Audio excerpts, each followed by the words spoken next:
আসসালামু আলাইকুম ওয়া রাহমাতুল্লাহি ওয়া বারাকাতুহু নাহমাদুহু ওয়া নুসাল্লি আলা রাসূলিহিল কারীম। এই মুহূর্তে টিভি সেটের সামনে যারা বসে আমাদের আজকের অনুষ্ঠান দেখছেন সবাইকে স্বাগত জানাচ্ছি। টাইম টেলিভিশনের সরাসরি সম্প্রচারিত অনুষ্ঠান দৈনন্দিন জীবনে ইসলামে আজকের প্রোগ্রামে আপনাদেরকে মোবারকবাদ জানাচ্ছি। আমি মাহমুদুল ইসলাম। আজকের জুমাবার ছিল, সারা শহরময় মুসলমানরা জুমার নামাজ পড়ে, বিশেষ করে বাঙালি কমিউনিটিতে লাঞ্চের পর একটু হয়তো আরাম করতে বসেছেন, এই মুহূর্তে টিভি সেটের সামনে বসেছেন। সেই মুহূর্তে আমি আপনাদের সামনে নিয়ে এসেছি আপনাদেরই জনপ্রিয় অনুষ্ঠান দৈনন্দিন জীবন ইসলাম। সুপ্রিয় দর্শক, আজকে জিলহজ মাসের শেষ সপ্তাহে আমরা জুমার নামাজ আদায় করেছি। এই মাসটা পুরাই একটা ইবাদতের ভাব, গাম্ভীর্য ভাব ছিল। হাজিরা রমজানের এই মাসের শুরুতে হজব্রত পালনের উদ্দেশ্যে গিয়েছে, আর এই মাস শেষ হতে হতে যারা প্রত্যাবর্তন করছে যার যার অবস্থানে। তো সেই হিসেবে ইতিমধ্যেই প্রায় অধিকাংশ হাজি সাহেবানরা আমাদের এই সিটি থেকে হজে গিয়েছিল, তারা স্ব স্থানে চলে এসেছে এবং এখনও কিছু সংখ্যক হাজি হতো এখনও ওখানে অবস্থান করছেন, তারাও যাচ্ছেন। তো স্বাভাবিকভাবে জিলহজ মাসের আজকের এই শেষ সপ্তাহে আপনাদের সামনে আমরা যে আলোচনাটা আজকে করার চেষ্টা করব, হজ পরবর্তী জীবন। অনেক হাজি ভাইরা এটার ব্যাপারে কনসার্ন যে আমরা হজ রাখতে পারি না, বা হজ করে আসার পর আমাদের জীবন কেমন হওয়া উচিত, বা বিফোর হজের লাইফ অফ বিফোর হজ, হজ আগের জীবনের সাথে লাইফ অফ আফটার হজ, হজ পরের জীবনের কোনো পার্থক্য কি আদৌ হওয়া উচিত কিনা, এই সমস্ত গুরুত্বপূর্ণ কিছু বিষয় নিয়ে আজকে আলোচনাতে আপনাদের সাথে আমাদের অতিথি হিসেবে আছেন আপনাদেরই প্রিয় মুখ, আল নূর কালচারাল সেন্টারের সুযোগ্য পরিচালক জনাব মাওলানা মুফতি ইসমাইল সাহেব। আসসালামু আলাইকুম ওয়া রাহমাতুল্লাহি ওয়া বারাকাতুহু। ওয়া আলাইকুম আসসালাম ওয়া রাহমাতুল্লাহি ওয়া বারাকাতুহু। টাইম টেলিভিশনের পক্ষ থেকে আপনাকে ধন্যবাদ জানাচ্ছি। আজকের অনুষ্ঠানেও আপনি অতিথি হিসেবে আমন্ত্রণ গ্রহণ করে আমাদের স্টুডিওতে আসার জন্য। জাযাকুমুল্লাহ। দর্শকদের উদ্দেশ্যে যে এতক্ষণ বলছিলাম যে জিলহজ মাসের শেষ সপ্তাহে এসে আমরা একটু মাসের শুরুর দিকে যদি তাকাই, এই মাসটা শুরু হয়েছিল অত্যন্ত আনন্দঘন এবং গাম্ভীর্য ধর্মীয় অনুভূতি নিয়ে, যেটা দুইটা বৃহৎ এবাদতের প্রস্তুতি নিয়ে শুরু হয়েছিল। জিলহজ মাস ইটসেলফ প্রথম 10 দিন এবাদতের সময়, এছাড়াও ইসলামের পঞ্চম 5 পিলারের ভিতর একটি অন্যতম পিলার হজব্রত পালন করতে মানুষের প্রস্তুতি ছিল। যাওয়ার একটা আমরা দেখেছিলাম যে আনন্দঘন একটা পরিবেশ, হজে যাবে সবাই একটা ইবাদতের ফিলিংস নিয়ে।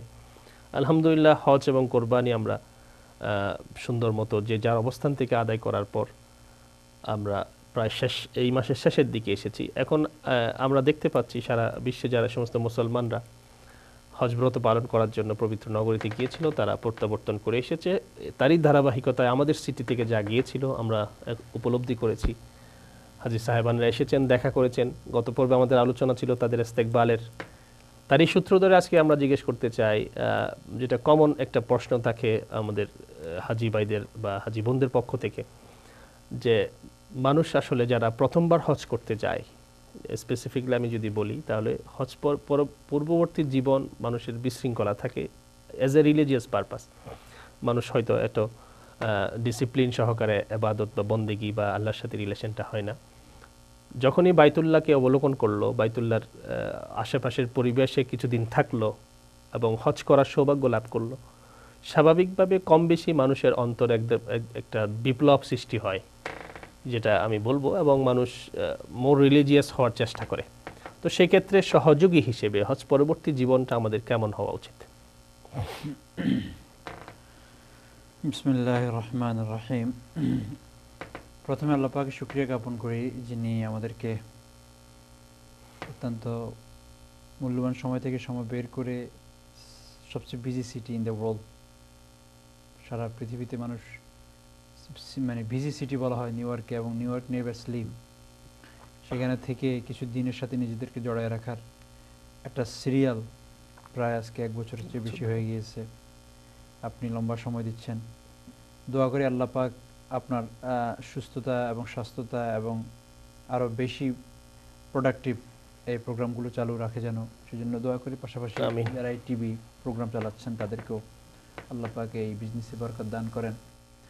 এখানে গত সপ্তাহে আমরা একটা আলোচনা করেছি, পরবর্তীতে 2-1 ভাই রিভিউ করছেন, আমাকে একটু বলেছেন যে আপনি একটা শব্দ ইশারা করেছেন, জমজমের পানি আর খেজুরের সাথে যেন আমাদের হজটাও আসে। আমরা অনেকে জমজমের পানি এবং খেজুর নিয়ে আসি, অনেক সময় ভুলে অথবা অসাবধানতার কারণে আমার হজটা থেকে যায়। তো ওটারই সূত্র ধরে কথা শুরু করতেছিলেন আজকে আপনি, যে আসলে সত্যিকার অর্থে হজ আনা বা হজ রাখা বা হজ ধরে রাখা এটা কী বিষয়। বিষয়টা হলো হজটাকে ছোটোখাটো একটা কেয়ামতের আপনি স্যাম্পল বলতে পারেন, যে কেয়ামতের ময়দানটা কেমন হবে এই স্যাম্পল বললে কোনো অংশে ভুল হবে না। এর চেয়ে বেশি এবার হজটা তো আরও স্মরণীয় এদিক থেকে যে এমন কিছু হাজির সাথে আপনিও সাক্ষাৎ করতে পারবেন যারা বলবে আমাদেরকে আর নতুন করে কেয়ামতের ময়দানের ওই আয়াতটা যে সূরা আবাসার ভিতরে আছে, ইয়াউমা ইয়াফিরুল মারউ মিন আখি ওয়া উম্মিহি ওয়া আবি ওয়া সাহিবাতিহি ওয়া বানি, যে সবাই থেকে ভাগবে, কেউ কাউকে বাঁচাবে না। আমার কাছে রিসেন্টলি একটা লেখা আসছে, সেখানে আছে এরকম যে এক মা এক ভাইয়ের পা খাচ্ছিলেন, ওই স্টেপ যে হয়েছে, তো এই জন্যই খাচ্ছিলেন যে আমি ওনার পায়ে যদি কামড় দিই তাহলে উনি বুঝবেন যে আমি জীবিত আছি, আমাকে টান দিবেন। আর ওই ভাই বলতেছে যে আমি নিশ্চিত বুঝেছি এই সিস্টার কি বোঝাতে চাইতেছে আমাকে, কিন্তু আমার এতটুকু শক্তি নেই যে আমি এই সিস্টারকে আবার টানবো, কারণ আমি যদি ডাউন হই, আমি যদি একটু ব্যান্ড হই, তাহলে আমি চলে যাব। মানে এটা তো একটা জাস্ট, কিন্তু এরকম আরো ট্র্যাজেডি। জি, তো এবারের হজটা তো এমনিই হজ, এতগুলো মানুষ খালি মাথায়, সাদা কাপড়ের কাপড়, আর অন্য কিছু না। এহরামটা এই জন্য সাদা কাপড়ের কাপড়, যার কারণে যারা এবার শহীদ হয়েছেন তাদের জন্য নতুন করে কাপড়ের প্রয়োজন, ওই কাপড় দিয়েই। তো যখন কেউ সত্যিকার অর্থে কেয়ামতের ময়দানের একটা স্যাম্পল জায়গা থেকে ঘুরে আসে, তাহলে তো তার ভিতরের মনের পরিবর্তনটা তার পরবর্তী লাইফ এবং পূর্ববর্তী লাইফের সাথে অবশ্যই বেশকম হবে।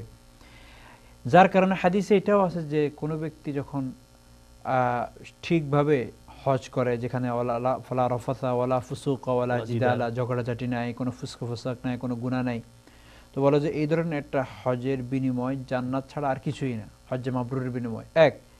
দ্বিতীয় হলো এটা একটা পুরস্কার যে হজ থেকে মানুষ যখন আসবে হজ্জে মাবরুর করে, তো ওই ব্যক্তির আমলনামা একদম সাদা একটা কাপড়ের মতো, সেখানে সিনলেস হার্ট নিয়ে সে আসবে, যেখানে কোনো গুনাহ থাকবে না, মাসুম ইনফ্যান্ট বেবির মতো। এর অর্থ হলো এই যে ওখানে মানুষ এই ধরনের মঞ্জার বা আপনার দৃশ্য অবলোকন করার পরে তার ভিতরে রিপেন্টেন্স এসে যায় যে আমি যা গুনাহ করেছি আল্লাহ আমি আর গুনাহ করবো না, মাপ চেয়ে আসে, তাহলে তো এখন সে কমপ্লিটলি এক নিউ মুসলিমের মতো। নিউ মুসলিমের লাইফটা তো তার নন মুসলিমের মতো হয় না। নিউ মুসলিম হওয়ার পরে সে নিজের বুঝে আমি এখন আর নন মুসলিম না, আমি উইথ ইসলাম, এখন উইদাউট ইসলাম না।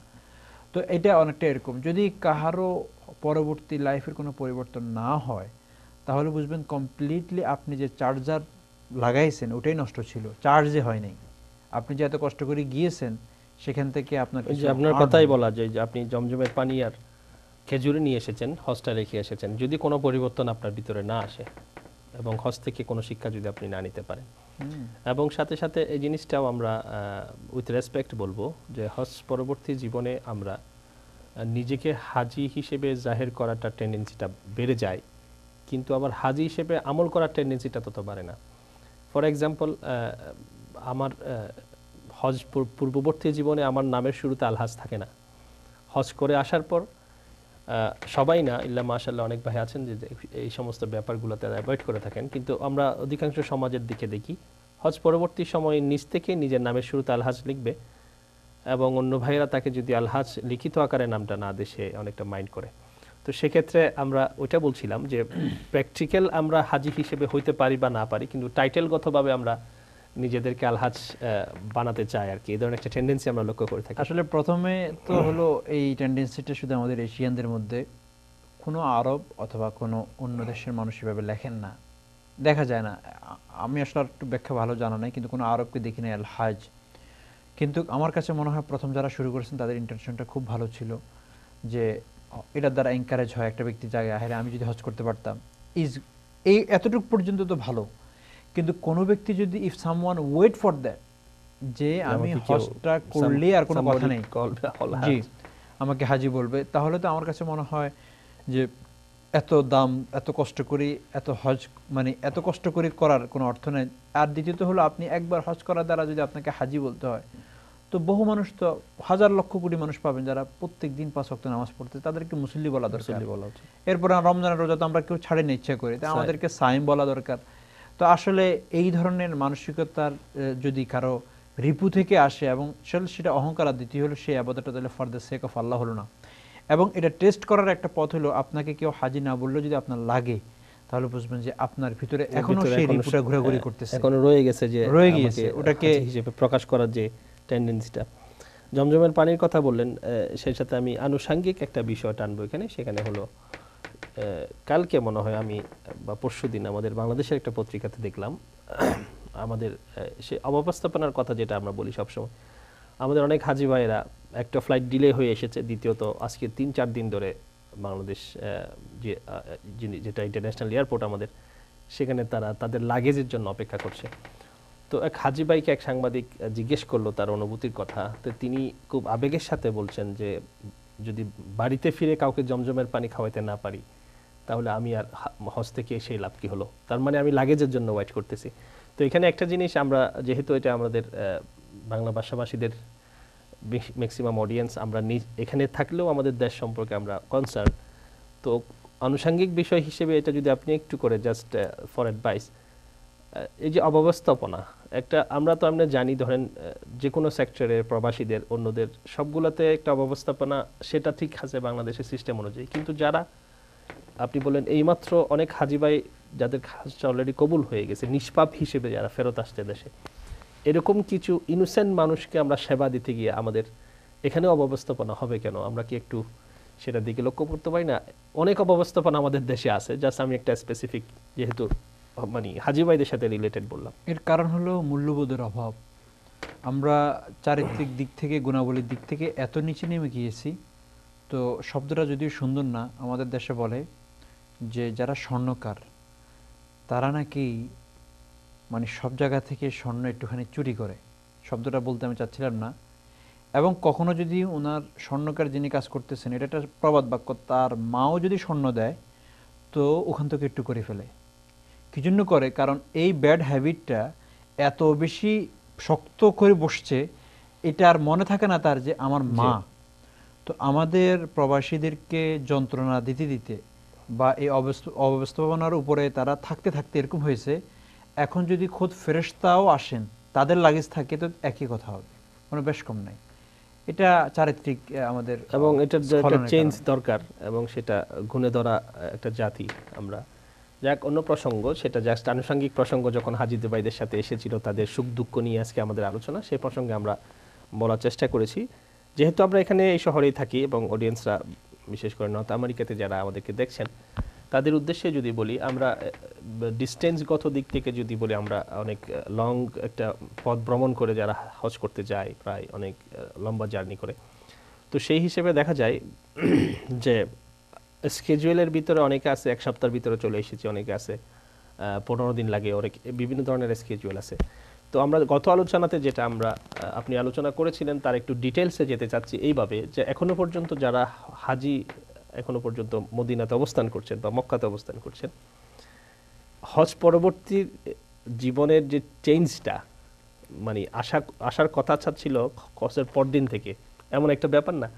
কিন্তু আপনারা মিডিয়াতে পড়বেন বা বিভিন্ন অবস্থা আপনারা যদি এক্সপিরিয়েন্স থাকে দেখবেন, এখন যারা মদিনা আছে কমপ্লিটলি পিকনিক মোডে আছে, তারা রিল্যাক্সে আছে, শপিংয়ে আছে। তারপরে ধরেন বিভিন্ন ধরনের, একজন বেড়াতে গেলে যে ধরনের কামনাটা হয়, তো সেই গতবার মদিনা জিয়ারতের কথা বলছিলাম, এই যে সময়টা যে মদিনাতে দিব আমরা বা যারা দিচ্ছি বা দিয়ে এসেছে, এই সময়টাও তো মিসইউজ করার মতো কোনো সময় না। আপনি যদি একটু ব্যাখ্যা করতেন। হ্যাঁ, মদিনার মসজিদের আদাব, তার মধ্যে হলো সবচেয়ে বড় জিনিস রওজায়ে পাক, সেখানে দরুদ সালাম আমরা এখান থেকে কত পড়ি। আমার জানা মতে এই সিটিতে এমনও মসজিদ আছে যেখানে দরুদ সালাম না পড়ার জন্য কত ঝগড়া। ওখানেরই একজন সদস্য এখন ওখানে যেয়ে দরুদ পড়া ভুলে যাচ্ছেন। সময় এখন মদিনা তৈয়বা নামে মার্কেট অথবা এই মার্কেট অথবা ওই মার্কেট ওগুলাতে কাটাচ্ছি। এটা হলো আসলে আমরা যে বলি আমাদের প্র্যাকটিক্যাল একটা বলি আমরা আরেকটা, এটা বেশ কমের কারণে। আমরা আবারও আপনার কাছে আসছি, ছোট্ট একটা বিজ্ঞাপন বিরতিতে যাব। সুপ্রিয় দর্শক, আমরা গত 1 মাসের হাজিদের প্রত্যাবর্তন এবং কোরবানি পরবর্তী আমাদের কমিউনিটিতে মুসলমানদের জীবনযাপন এবং কিছু ভুল ত্রুটি, কিছু মিসআন্ডারস্ট্যান্ডিং, এই সমস্ত ব্যাপার নিয়ে আজকে আমরা আলোচনাটা সাজানোর চেষ্টা করছি। আপনারা শুনছিলেন আমাদের অতির কাছ থেকে গুরুত্বপূর্ণ কিছু আলোচনা। ছোট্ট একটা বিরতিতে যাব, ততক্ষণ আমাদের সঙ্গেই থাকুন।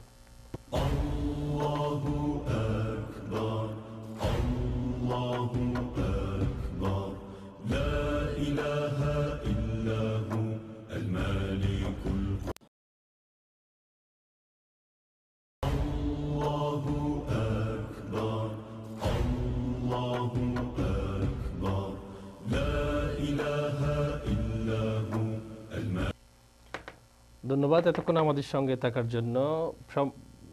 অনুষ্ঠানটি সম্প্রচার হচ্ছে সরাসরি টাইম টেলিভিশন স্টুডিও থেকে। সুদর্শক মণ্ডলী, আপনারা অজানা কোনো প্রশ্ন থাকলে সরাসরি আমাদের অতিথির কাছ থেকে জানতে পারেন। স্ক্রলে দেখবেন আমাদের ফোন নাম্বার ভাসছে, তো সে সরাসরি আমাদের সাথে আলোচনাতে আপনারা অংশগ্রহণ করতে পারেন। যেটা বলছিলাম, হজ পরবর্তী জীবন সম্পর্কে আলোচনা হচ্ছিল, এবং আরেকটা কমন যেটা বিষয়, যেহেতু আমাদের কাছে প্রশ্নগুলো আসে এবং ডিসকাশনের সময় অনেক সময় দেখা যায় যে কার কি মনোভাব, কে কি মনোভাব নিয়ে বসে আছে। তার ভিতরে একটা, এর আগে আমাদের আলোচনা হয়েছে যে একবার আমাকে জিজ্ঞেস করলো, এবার না ঠিক এর আগের বার হজ করে আসার পর আমার হঠাৎ মনে পড়লো যে মানে আমি এই মাস চাকরি করতে, এই মাস সামনের একটা মাস আমি জবে যাব না। তার যে কথাটা, কেন চাচ্ছি 40 দিন পর্যন্ত একটা স্কেজুয়াল ঠিক রাখার জন্য, নামাজ দোয়া সব যাতে মানে কোনো ধরনের মিসিং না হয়। তো 40 দিনের একটা ব্যাপার দেখে আমরা সব সময় চলে আসে 40 ওয়াক্ত নামাজ, হজ পরবর্তী 40টা দিন ভালো করে নামাজ ইবাদতগুলো একটু স্কেজুয়াল মতো সিস্টেমিক করা। তো 41 দিন থেকে ব্যাপারটা কি অন্যরকম হয়ে যাবে? না, 40 দিনের একটা বিশেষ কোড নাম্বার বলতে পারেন অথবা এফেক্ট, সেটা ভিন্ন। কিন্তু এই 40-এর শব্দটার সাথে আমরা 40 কদম, 40 ওয়াক্ত, এরকম অনেক কিছু লাগে।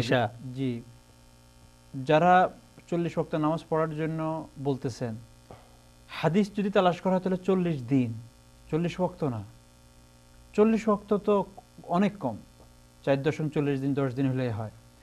এবং এটা হজের সাথে কোনো সম্পর্ক নেই, গতবারও বলেছি। কিন্তু ঘটনা হলো, যারা ওখানে যাচ্ছেন তাদের, আপনি যেটা বললেন যে পিকনিক মোড, এই মোড থেকে পরিবর্তন না হলে তো ওই সিটিরও বেয়াদবি হবে। এই জন্য অনেক 400 ওয়াক্ত পড়লেও তো কিছু হবে না। হযরত ইমাম আবু, জি 400 ওয়াক্ত পড়লেও ইমাম আবু হানিফা রাহিমাহুল্লাহ তাআলার ব্যাপারে আছে, উনি নাকি মক্কা মদিনা, বিশেষ করে মক্কায় উনি কখনো বাথরুম করতেন না। তাহলে উনি কতদিন থাকতেন? 3 দিন, 4 দিনের বেশি কখনো থাকতেন না। এর চেয়ে বেশি মানুষ তো হোল্ড করতে পারে না। রেসপেক্ট, চলে যেতেন এত দ্রুত। কত বড় ইমাম! আমরা সেখানে 5 স্টার হোটেলে থাকতেছি, এবং অনেকে এমন আছে 5 স্টার হোটেল থেকে আজান শুনিয়ে নিচে নামেন না। তো আমাদের এই ইহতেরামের দ্বারায়, এই ধরনের ইজ্জত দেওয়ার দ্বারায় আমাদের ভিতরে কি অ্যাচিভমেন্ট হবে বা আসবে, এটা বড় প্রশ্নের বিষয়। আর যেটা আপনি বলতেছিলেন যে আমাদের হজের পরবর্তী এসে দিনে, ওটা একটা, দ্বিতীয় হলো মদিনায় যারা আছেন তাদের দৃষ্টি আকর্ষণ করে বলতেছে যে বিশেষ করে ওই সময় দুরুদ সালাম বেশি পড়া, এবং মদিনার মসজিদে নামাজ পড়ারও ফজিলত কিন্তু মক্কা থেকে কম না। এখানে 1 লাখ, এখানে 50,000 প্রতি রাকাতে। এরপরে আরো একটা বিষয় যেটা, সেটা হলো সেখানে সাহাবীদের বিজড়িত অনেক কিছু আছে, শিক্ষণীয় আছে। এবং আরো বড় জিনিস হলো যে আপনি এমন একটা জায়গা সেখানে আছে যেটা পৃথিবীর আর কোথাও খুঁজে পাবেন না, রাউজাতুম মিন রিয়াজিল জান্নাহ। যেটা, এই যে জায়গাটা, মানে এরকম কতগুলো আপনার দোয়া কবুল হওয়ার জায়গা আছে, উস্তাওয়ানা আছে, আপনার হান্নানা আছে, তারপর এরকম বিভিন্ন জায়গায় আপনি দোয়াগুলো, এগুলো দেখে দেখে বাইর করে জান্নাতুল বাকি জিয়ারত করা, জান্নাতুল বাকি জিয়ারত করা, যেখানে মা আয়েশা থেকে নিয়ে কত সাহাবী, হযরত হামজার, হ্যাঁ, সাইয়্যিদুশ শুহাদা, এগুলো আমরা করতে পারি। কিন্তু আমাদের অনেকের দেখা যায় যে কোন হোটেলে, রেস্টুরেন্টে খাবার ভালো বা কোথায়, এবং কেনাকাটার যে ধুম, আপনার তাসবিহ, তার মুসল্লা, বোরকা, এবং প্রবাসী আত্মীয়-স্বজনদের দেখা সাক্ষাৎ করার একটা মানে কি বলে এটাকে, রেওয়াজে পরিণত হয়ে যাওয়া। আসলে এই ক্ষেত্রে আমরা যারা ওনাকে বিদায় দিয়েছি হজের জন্য, আমরাও দায়ী। কারণ আমরাও কিন্তু ছোটখাটো একটা লিস্ট ওনাকে দিয়ে দিয়েছি যে আমার জন্য এই দোয়া করবেন, এই দোয়া করবেন। এটা না, যেটা উচিত ছিল আমরা সেখানে বলি যে আমার কিন্তু এটা ভুলবেন না, আমি কিন্তু আপনাকে আবার স্মরণ করাই দিব। তারপরে কিভাবে করলে স্মরণ করবেন, এই যে টাকাও দিয়ে দিলাম, আপনি কিন্তু আমার এটা ভুলবেন না। এই যে আমরা 10 জনের 10টা আইটেম দিয়ে ওনার ওয়ার্ল্ডলি যে কানেকশন, সেটাকে আমরা আরো ভারী করে দিলাম। দরকার ছিল ওনাকে এই কথা বলা, আপনার ফ্যামিলি নিয়ে কোনো চিন্তা করবেন না, আপনি যতদিন নাই আমি একবার এসে ভিজিট করে যাবো এবং 50,000 কিছু লাগলে করে দেবো। সেটা না হইয়া আমরা ওনার কাছে এসে 3টা আইটেমের একটা স্লিপ ধরাই দিলাম। তো আমরা যারা হাজিদেরকে বিদায় দিই, আমরা এখানে একটা ভুল করি, এবং এই এক্সপেকটেশন থাকে হাজি সাহেব হজ করা কালেও আরেকজনকে বলতে থাকে, ভাই আপনি কিন্তু বলবেন না মদিনার মার্কেটে গেলে ওটা কিনতে হবে, আমার ওই ভাই না হলে আমাকে কিন্তু। তাহলে দেখা যায় আল্লাহর ভয় বা মক্কার ইজ্জত বা মদিনার ইজ্জত বা কিছুক্ষণ দুরুদ বেশি পড়ার টেনশনটা বেশি না, বেশি কাজ হলো যে আমাকে দেশ থেকে যিনি গাড়ি দিয়ে আবার একজনের গাড়ি দিয়ে এয়ারপোর্ট পর্যন্ত আগায় দিয়ে শেষে বললো বিভিন্ন ধরনের যে ডিমান্ড আপনি কিন্তু আমার এটা ভুলবেন না। তো এই যে জিনিস সেখান থেকে আমাদের একটু সরে আসা দরকার। আমার মনে হয় হজটাকে এবাদত মোডে বানানো, পিকনিক মোড না বানায়, জি তাহলে অবশ্যই। ভালো হয়। আরেকটা রিলেটেড প্রসঙ্গ আমরা যেতে পারি, সেটা হলো যেহেতু হজের সাথে একটা ইবাদত অঙ্গাঙ্গিভাবে জড়িত, অ্যাটাচ করা, সেটা হলো কোরবানি। এই মুহূর্তে আপনি যদি কোনো বিশ্বে, যেটাকে সবসময় কোনো অ্যানিমেলস বা জানোয়ারের সবচেয়ে কথা যেখানে এই মুহূর্তে প্রচার হচ্ছে, একটা নিরীহ জন্তু, সেটা হলো গরু। এবং সেটা talk of the media, talk of the world এই মুহূর্তে। কেন? এটা এই কারণ যে মানে ইন্ডিয়াতে রিসেন্টলি খুব গরু, এই নিরীহ জন্তুটার উপরে বিভিন্ন ধরনের বিধিনিষেধ জারি হয়েছে। ওপেনলি জবে করা যাবে না, গরু খাওয়া যাবে না। এবং সবচেয়ে যেটা আফসোসের বিষয় এবং খুবই হৃদয় বিদারক, সেটা হলো সন্দেহজনকভাবে একজনকে গরুর গোশত খেয়েছে এই অপরাধে পিটিয়ে মেরে ফেলা হয়েছে। এবং রিসেন্টলি আরেকটাতে দেখলাম একজন মাকে বা একজন মা বোনকে কাপড় ধরে উলঙ্গ করে যাচ্ছে গরু সংক্রান্ত কারণে। এবং কাশ্মীরের পার্লামেন্টে একজন নেতাকে গরুর মেনুতে গরু গোশত থাকার কারণে পিটানো হচ্ছে। এই গণতান্ত্রিক একটা দেশের যে দাবিদার ভারত, যেটা ইন্ডিয়া, যেটাই বলুন, তাদের ভিতরে হঠাৎ করে এত গরু প্রীতির মাধ্যমে মুসলিম বিদ্বেষটা শুরু হয়ে গেল। এটা যদি আপনি আপনার দৃষ্টিতে কিভাবে দেখছেন ব্যাপারটা? আসলে এটা আমাদের জন্য খুবই দুঃখজনক যে আমরা অনেক সময় এমন এমন কিছু ইস্যুতে মুসলিম বা আমরা জড়ায় পড়ে যেটা আমাদের জন্য উচিত না। এর মধ্যে থেকে এখন এটা, এর পিছনে সবসময় কিছু লোক থাকে দাঙ্গা বাজানোর জন্য। এটা মনে হয় তার একটা সিমস বা সিমটম বলতে পারেন শুরু হয়েছে। লক্ষণটা খুব একটা বেশি ভালো না। এবং মানুষকে আল্লাহ পাক তৈরি করেছেন বা পৃথিবীতে সৃষ্টি করেছেন এই আমিষভোগী এবং মিট দুইটাই। তারা সবজিও খাবে, তারা গোশত, ভেজিটেরিয়ানও, জি, গোশতও খাবে এবং তারা ভেজিটেবলও খাবে। এই জন্য কোনো ভাগকে আপনি চেষ্টা করলে ঘাস খাওয়াইতে পারবেন না, কোনো গরুকে আপনি চেষ্টা করলেও গোশত খাওয়াইতে পারবেন না, কারণ তার দাঁত ওইভাবেই রেডি করা, একটা ভেজিটেরিয়ান, একটা নন ভেজিটেরিয়ান। এক্স্যাক্টলি। কিন্তু মানুষ কম্বিনেশন অফ ইট, মানুষের দাঁতগুলোকে আল্লাহ এমনভাবে বানাইছে সবজিও খেতে পারবে, গোশতও খেতে পারবে। আর এর মধ্যে থেকে সবচেয়ে বড় যে গোশত, তো ওনারা এখন বলতেছেন আমরা তো হিন্দুদেরকেও খাইতে দেখি গোশত, এবং গরুর গোশতের কথা বলতেছেন, ওখানেও খাচ্ছে গরুর গোশত কি কারণ? এর পরের দিন আপনি দেখলেন একজন বিচারপতি বললে যে আমি তো গোশত খাই, এতে অসুবিধাটা কোথায়? তো প্রথম তো হলো দোয়া করে আল্লাহ পাক এই মুহূর্তে মুসলিম জাতিকে, বিশেষ করে ইন্ডিয়ার ওই পার্টে যারা আছেন তাদেরকে আসলে উদ্দেশ্য প্রণোদিতভাবে পলিটিক একটা আপনার অস্থিরতা সৃষ্টি করার চেষ্টা চলতেছে। যেহেতু রাষ্ট্রপ্রধান যখন নাকি আপনার করাপ্টেড হয়, এখন কয়দিন আগে মাত্র ইয়েতে আসছে আপনার সিএনএন সম্ভবত এই নিউজটা আসছে যে পৃথিবীর সবচেয়ে করাপ্টেড প্রেসিডেন্ট, মানে একটা লোক মন্দ হইয়া প্রেসিডেন্ট হইতে পারে, এই ইতিহাসে সবচেয়ে বেশি নাম করছে মোদি। যাক, সেটা অযোগ্য লোককে প্রেসিডেন্ট পদ পর্যন্ত নিয়ে যাওয়া। আমরা এই অনুষ্ঠানের মাধ্যমে আমাদের যারা মুসলমান ভাইয়েরা তাদেরও আছে, তাদের জন্য অনুরোধ, আমরা দোয়া করি, এটা হলো মেইন। আল্লাহ এবং যে সমস্ত হিন্দু ভাইয়েরা আমাদের কমিউনিটিতে থাকে, আমাদের সাথে উঠা বসা করে, তারা যেন এই একটা বিষয়ের উপরে তারা যেন মানে ইমোশনালি কোনো সিদ্ধান্ত না নেয়। এবং সবচেয়ে বেশি কনসার্ন হয় যেখানে সাম্প্রদায়িক সম্প্রীতির উজ্জ্বল প্রমাণ যে আমাদের বাংলাদেশ, সেখানেও যাতে করে এটার ইফেক্টটা আল্লাহ না করুক, না আসে। আমি যেটা ইঙ্গিত করতে চাচ্ছি, রাষ্ট্রীয় পৃষ্ঠপোষকতা না থাকলে এমন হতে পারে না। যেটা আপনি পার্লামেন্টের কথা বললেন, রাষ্ট্রীয় পৃষ্ঠপোষকতা আছে, এটা থেকে যেন বেরিয়ে আসে। এই মেন্টালিটি থেকে না বাইরে হলে অপূরণীয় ক্ষতি হয়ে যাবে, যেটা অনেক বেশি। হ্যাঁ, এবং আল্লাহ প্রদত্ত কোনো নিয়মকে কেউ কখনো জোর করে সেটাকে ডিলিট করতে পারে না বা সেটা করতে পারে না। অনেক ধন্যবাদ আপনাকে। আজকে বিচ্ছিন্ন কিছু আলোচনা নিয়ে আমরা দর্শকদের সামনে উপস্থিত হয়েছেন এবং তার সলিউশন দেওয়ার চেষ্টা করেছেন, অ্যাডভাইস দিয়েছেন। অসংখ্য ধন্যবাদ টাইম টেলিভিশনের পক্ষ থেকে। সুপ্রিয় দর্শক, আমরা জিলহজ মাসের শেষ সপ্তাহে হজ পরবর্তী এই সময়টাতে আমরা হজ পরবর্তী জীবন নিয়ে হাজিদের চলাফেরা, তার জীবনযাপন, ইসলামিক আপনার স্কেডিউলটা তাদের কেমন হওয়া উচিত, ইবাদতের টেন্ডেন্সি কি, মন মানসিকতা থাকা উচিত, এবং যারা ইতিমধ্যে মদিনাতে অবস্থান করছেন, যে কোনো উপায়ে আমাদের আজকের অনুষ্ঠান দেখছেন, তাদের একটা সুন্দর অ্যাডভাইস করা, এবং যারা পরবর্তীতে মদিনা এবং মক্কাতে জিয়ারত যাবেন তাদের সে অ্যাডভাইস থেকে, পরামর্শ থেকে তারাও বেনিফিটেড হতে পারবেন আশা করি। এবং সর্বশেষে যেটা আমরা অনেকে মনে করতে পারেন সেটা পলিটিক্যাল কোনো ইস্যু কিনা, আসলে সেটা না, সমস্ত মুসলমানদেরই এটা কনসার্ন। ইন্ডিয়ার মতো একটি দেশে যেখানে 20 কোটি মুসলমানের বসবাস বলা হয়ে থাকে, সেখানে মানুষ শুধুমাত্র নিজেদের পছন্দনীয় জন্তু যেটার উপর আল্লাহ রাব্বুল আলামিন হালাল করেছেন সেটা খাওয়ার অপরাধে মৃত্যুবরণ করতে হচ্ছে।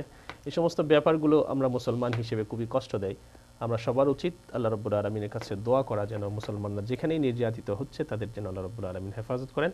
সুপ্রিয় দর্শক, আপনাদের জ্ঞাতার্থে জানাচ্ছি প্রতি শুক্রবার বিকেল 4টা থেকে আমাদের এই অনুষ্ঠানটা টাইম টেলিভিশনের স্টুডিও থেকে সরাসরি সম্প্রচারিত হয় এবং সরাসরি প্রশ্ন উত্তর পর্বের ব্যবস্থা রয়েছে।